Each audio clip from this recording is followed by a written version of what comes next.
Hi friends, welcome to our channel Siri Ganesh enterprises. And ఇవాళ నేను ఒక టాపిక్ అండి, ఇది చాలా చాలా ఇంపార్టెంట్. అంటే దేని గురించి మనం తెలుసుకోవాలనుకుంటున్నామంటే ఈసీజీ. అయితే ఇది మనకు ఎలా యూజ్ అవుతుంది, అంటే ఇది నేను చేయడానికి రీజన్ ఏంటి? చాలామంది చిన్న చిన్న ఏజెస్లోనే 20-32 ఏజ్లోనే హార్ట్ స్ట్రోక్ తోటి చాలామంది చనిపోతున్నారండి. సో ఇది నాకు చాలా బాధ అనిపించిన విషయం. అందుకనే నా వల్ల అయిన ప్రయత్నం ద్వారా ఏదైనా ఏ ఒక్కరికైనా కూడా యూజ్ అవుతుంది అన్న ఈ చిన్న ప్రయత్నమే నేను ఈ వీడియో చేయడానికి రీజన్ అన్నమాట. అండ్ మనతో పాటు ఉన్నారు అండ్ ఈ డివైజెస్ గురించి కంప్లీట్ ఇన్ఫర్మేషన్ మనకు చెప్పడానికి డాక్టర్ రాఘవేంద్ర గారు. సార్ నమస్తే అండి. నమస్కారం మేడం. అండ్ మీ దగ్గర ఉన్న డివైజ్ అయితే చాలా చిన్నగా ఉంది. అండ్ నేను చూస్తున్న సర్కిల్లో చాలా మంది చిన్న ఏజ్లోనే హార్ట్ స్ట్రోక్ తోటి చనిపోతున్నారు. సో దాని గురించి ఏ ఒక్కరికైనా ఈ డివైస్ యూజ్ అవుతుందా, ఎలా యూజ్ అవుతుంది, అండ్ దీనివల్ల బెనిఫిట్స్ ఏంటి? సో వ్యూవర్స్ అందరికీ ఒకసారి తెలియజేస్తే చాలా. నమస్కారం అండి, నా పేరు డాక్టర్ రాఘవేందర్. మేము వరల్డ్లో one of the smallest ECG device అనేది మ్యానుఫ్యాక్చర్ చేయడం స్టార్ట్ చేశాము. జనరల్లీ మార్కెట్ లోపల ఈసీజీ డివైస్ అనేది చాలా రకాలుగా ఉంటుంది. కాకుంటే మా డివైస్కి మిగతా డివైస్కి ప్రత్యేకత ఏంటంటే ఈ డివైస్ అనేది 100 grams వెయిట్ ఉంటుంది. సో దీని లోపల రీఛార్జబుల్ బ్యాటరీ ఉంటుంది.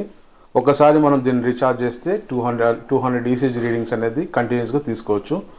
సో ఈ మొబైల్ ఇది ఈసీజీ డివైస్ అనేది మొబైల్ అప్లికేషన్ ద్వారా పనిచేస్తుంది. సో మనం రికార్డ్ చేసిన ఈసీజీ అనేది మొబైల్ లోపల పీడిఎఫ్ ఫార్మాట్లో వచ్చేస్తుంది.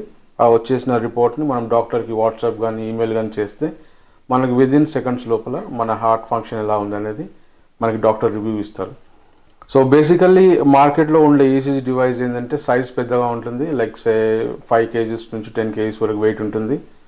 అది it is not easy to carry. మనం ఎక్కడంటే అక్కడ తీసుకెళ్ళలేము. ఒకవేళ హోమ్ విజిట్స్ ఎవరైనా పేషెంట్స్ సీరియస్గా ఉన్నా కానీ మనం ఆ డివైస్ అనేది వాళ్ళ దగ్గరికి తీసుకెళ్ళలేము. సో ఈ డివైస్ చాలా చిన్నగా ఉంటుంది, మొబైల్ అప్లికేషన్ బేస్డ్ కాబట్టి మనం ఎక్కడంటే అక్కడ తీసుకెళ్ళేసి ఇన్ కేస్ ఆఫ్ ఎమర్జెన్సీ మనం పేషెంట్స్ ఈసీజీ రికార్డ్ చేసుకొని we can save the patients. అంటే ఇది ఎలాంటి సిచ్యుయేషన్స్లో యూజ్ చేయొచ్చు అంటారు? జనరల్లీ పేషెంట్ ఎప్పుడైనా చెస్ట్ పెయిన్ అని కంప్లైంట్ చేసినప్పుడు అది హార్ట్ ప్రాబ్లమా లేకుంటే గ్యాస్ట్రిక్ ప్రాబ్లమా అని తెలుసుకోవడానికి ఫస్ట్ బేసిక్ థింగ్ ఏంటంటే చెస్ట్ పెయిన్ వచ్చినప్పుడు అందరూ ఇది గ్యాస్ట్రిక్ ప్రాబ్లమ్ అని అంటుంటారు.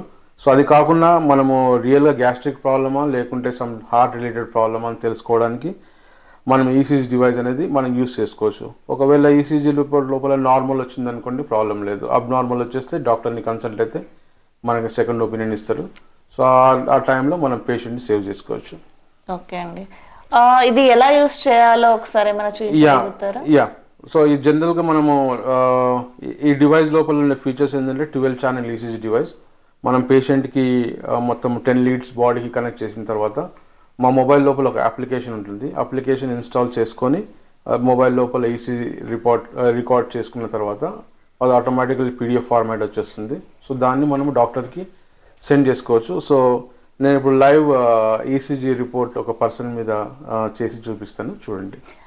కరెక్ట్ అండి, మీరు చెప్పిన పర్సన్ కూడా నా టీం అబ్బాయే. యాక్చువల్లీ ఒక 1 week బ్యాక్ అబ్బాయికి ఏమైందంటే ఫుల్ చెస్ట్ పెయిన్ అని చాలా సఫర్ అయ్యాడు. నియర్ బై మేము హాస్పిటల్లోనే చూయించాము. బట్ రిపోర్ట్ ఏమో నార్మల్గా వచ్చింది, గ్యాస్ట్రిక్ అనేసి టాబ్లెట్స్ రాసిచ్చేసారు. ఆ రోజు నైట్ టాబ్లెట్స్ వేసుకున్న సెలెన్స్ పెట్టిన అబ్బాయికి ఏం క్యూర్ అవ్వలేదు. సో నెక్స్ట్ డే ఇంకొక హాస్పిటల్కి వెళ్ళాడు. అక్కడ కూడా చూసారు నార్మల్ ఉంది, ఏం ప్రాబ్లం లేదు అనేసి జస్ట్ గ్యాస్ట్రిక్ అనేసి టాబ్లెట్స్ ఇచ్చారు. నైట్కి క్యూర్ అయింది. మళ్ళీ మార్నింగ్ మళ్ళీ ఆఫీస్కి రాబోతుంటే మళ్ళీ సేమ్ ప్రాబ్లం, పెయిన్ వచ్చింది. సో ఆ అబ్బాయి ఏం చేస్తాడు, ఇక్కడ కాకుండా బెంగళూరులో చూయించుకున్నాడు అనమాట హాస్పిటల్. సో అక్కడ కొన్ని రిపోర్ట్స్ చేసి నార్మల్గానే ఉంది, ఏం ప్రాబ్లం లేదు, జస్ట్ హార్ట్ వీక్ ఉంది, కొన్ని సమ్ ఎక్సర్సైజెస్ చేయాలి అని చెప్పారంట. సో ఇంకా మేబీ రిపోర్ట్స్ కూడా ఇంకా వచ్చేది ఉంది అనుకుంటాను. సో అబ్బాయి మనతోటి ఉన్నారు, తన మీద ఒకసారి మనం చేస్తే ఇంకా క్లారిటీ ఉంది అనుకుంటున్నాను నేను. తప్పకుండా.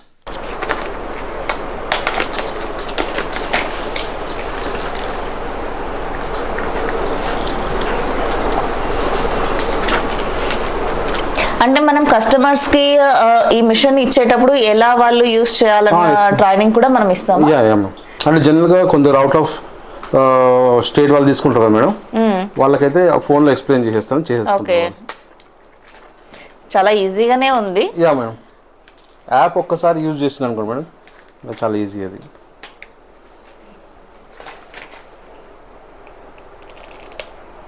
అండ్ దీంతో పాటు ఇన్ కేస్ ఏదైనా మనకు ప్రాబ్లం ఉంది అని తెలిసినప్పుడు కూడా సమ్ ప్రాపర్ డాక్టర్స్ ఉండడం కూడా అంతే ఇంపార్టెంట్. Yeah. సో ఎవరైనా మీకు తెలిసిన కరెక్ట్ డాక్టర్ ని కూడా మీరు రిఫర్ చేయగలుగుతారా? Yes madam.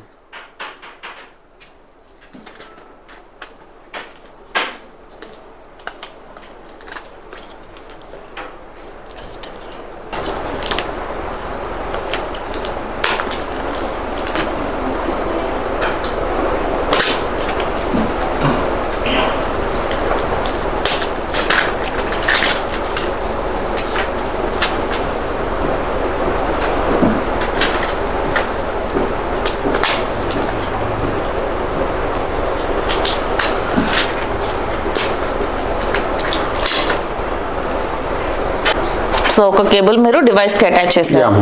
So all pins ఉన్నది. ఇది మొబైల్లో యాప్ నుంచి మీరు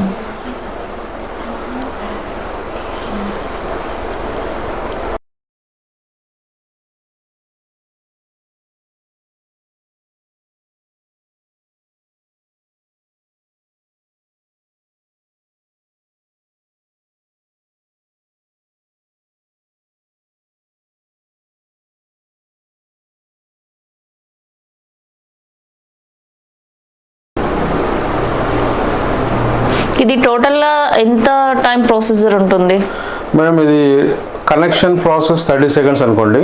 ఓకే. మనకి ఈసీజీ రికార్డింగ్ అనేది 20 సెకండ్స్ సరిపోతుంది మేడం. ఓకే. 20 సెకండ్స్ లోపల మనకి రిపోర్ట్ టోటల్ గా 1-2 మినిట్స్ లో 1-2 మినిట్స్. ఓకే.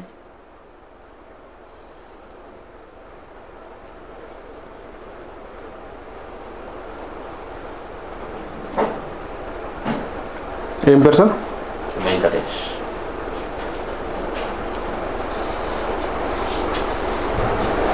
ఏ సార్? 33.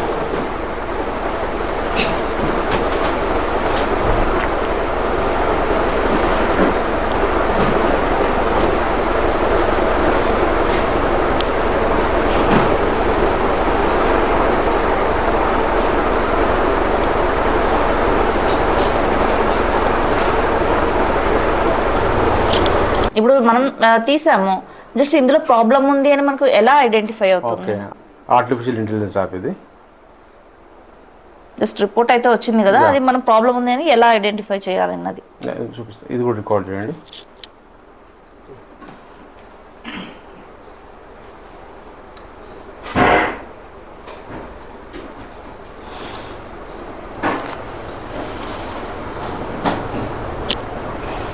ఇది ఆటోమేటిక్గా టైం అదే తీసేసుకుంటుంది. అవును మేడం.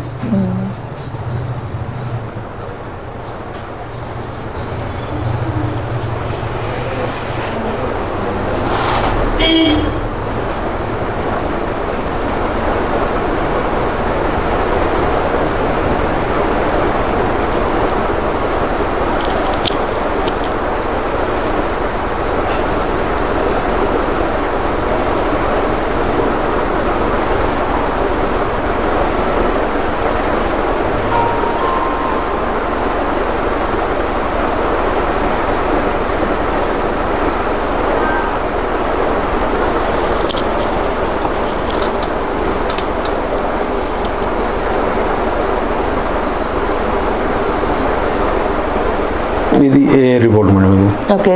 ఇది ఏ రిపోర్ట్ అయితే మ్యాక్సిమం నార్మల్ ఉంది మేడం. ఇది అంటే ఎక్కడ అంటే మనకి రిపోర్ట్స్ వస్తాయి అన్నమాట. Normal access. ఏదైనా డిఫరెన్సెస్ వస్తే అక్కడ మనకు తెలుస్తుందా? సో మనం ఎలా దీన్ని టెస్ట్ చేయాలనేది అయితే చూసాము. సో 2 శాంపిల్స్ చూస్తే డిఫరెంట్గా వచ్చింది స్టేటస్ అయితే. అండ్ నేను కొన్ని చూసింది విన్నది ఏంటంటే సడన్ స్ట్రోక్, కొన్ని సిమ్టమ్స్ వస్తాయి, కొన్ని సిమ్టమ్స్ రాకుండానే స్పాట్లో వస్తుంది అని నాకు తెలిసినంత వరకు అవేర్నెస్. సో ఇది మనం అనుకోకుండా విదిన్ 1 మినిట్ గ్యాప్ కూడా లేకుంటే స్ట్రోక్ వస్తే అలాంటివి ఏమైనా ఇందులో మనం చూసుకోవడానికి వస్తుంది. ఆ టైంలో ఒకవేళ ఇన్స్ట్రుమెంట్ మన దగ్గర అవైలబుల్ ఉంటే స్పాట్ లోపల చెక్ చేసుకుని డాక్టర్కి మనం పంపించి పేషెంట్ని సేవ్ చేసుకోగలం మనము. ఓకే. సో ఒకటి ఏంటంటే లైక్ స్ట్రోక్ వచ్చిన తర్వాత మనం హాస్పిటల్కి వెళ్ళేసి ఈసీజీ తీసుకోవాలంటే మనకి కొన్ని అవర్స్ పడుతుంది కదా. సో ఆ టైంలో మన దగ్గర ఈ ఈసీజీ డివైస్ ఉండినట్లయితే ఈసీజీ రికార్డింగ్ తీసుకున్న తర్వాత డాక్టర్కి పంపించేస్తే మనము విదిన్ 60 మినిట్స్ లోపల పేషెంట్ని సేవ్ చేసుకోవచ్చు అనమాట. దాన్ని గోల్డెన్ అవర్ అని అంటాం మనం దాన్ని. Yeah correct. సో ఈ ఇన్స్ట్రుమెంట్ అనేది అందరికీ అందుబాటులో ఉంటే definitely you can save the person. Okay. And ఇంకొన్న డౌట్ ఏంటంటే 100% బిఫోర్ ఏమైనా సిమ్టమ్స్ వస్తాయా? సిమ్టమ్స్ రాకుండా స్పాట్లో స్ట్రోక్ వచ్చే ఛాన్సెస్ కూడా ఉంటుందా? నాకు ఐడియా ఉన్నంత వరకు లైక్ మ్యాక్సిమం స్ట్రోక్ వచ్చే ముందు మనకి సిమ్టమ్స్ అయితే కనిపిస్తాయి మనకి. ఓకే. ఆ సిమ్టమ్స్ వచ్చినప్పుడు మనం ఇగ్నోర్ చేయకుండా డయాగ్నోసిస్ చేసుకోవడం చాలా బెటర్. ఎలాంటి సిమ్టమ్స్ ఉంటాయి ఇందులో? లైక్ సే మనకి శ్వాస పీల్చుకోవడం ప్రాబ్లం అవ్వడం కానీ, నడుస్తుంటే కొంచెం అనీజినెస్, దాని తర్వాత డిజీనెస్ అనేది, దాని తర్వాత మనకి చెస్ట్లో కొంచెం కూర్చున్నట్టు అనిపించడం, ఇట్లాంటి కొన్ని సిమ్టమ్స్, జనరల్ సిమ్టమ్స్ ఇలాంటివి వచ్చినప్పుడు మనము రూల్ అవుట్, అంటే గ్యాస్ట్రిక్ ప్రాబ్లమ్ అని రూల్ అవుట్ చేయకుండా ఈసీజీ తీసుకొని మన డాక్టర్ని కన్సల్ట్ అయితే మనము పేషెంట్ని సేవ్ చేసుకోవచ్చు. ఓకే. సో చూసారు కదండి, చాలా విలువైన సమాచారాన్ని అయితే సార్ మనకి ఇచ్చారు. అండ్ ఒకవేళ ఈ డివైజెస్ గురించి ఇంకా మీరు ఇన్డెప్త్గా డీటెయిల్స్గా తెలుసుకోవాలనుకుంటే సార్ నెంబర్ డిస్ప్లేలో ఉంటుంది అండ్ డిస్క్రిప్షన్లో సార్ వాళ్ళ అడ్రస్ కూడా మనం ఇస్తాము. ఎవరికైనా రిక్వైర్మెంట్ ఉంది తీసుకోవాలని అనిపిస్తే తప్పకుండా కాంటాక్ట్ అవ్వండి. థ్యాంక్ యూ అండి. నేను మీ మహాలక్ష్మి సైనింగ్ ఆఫ్.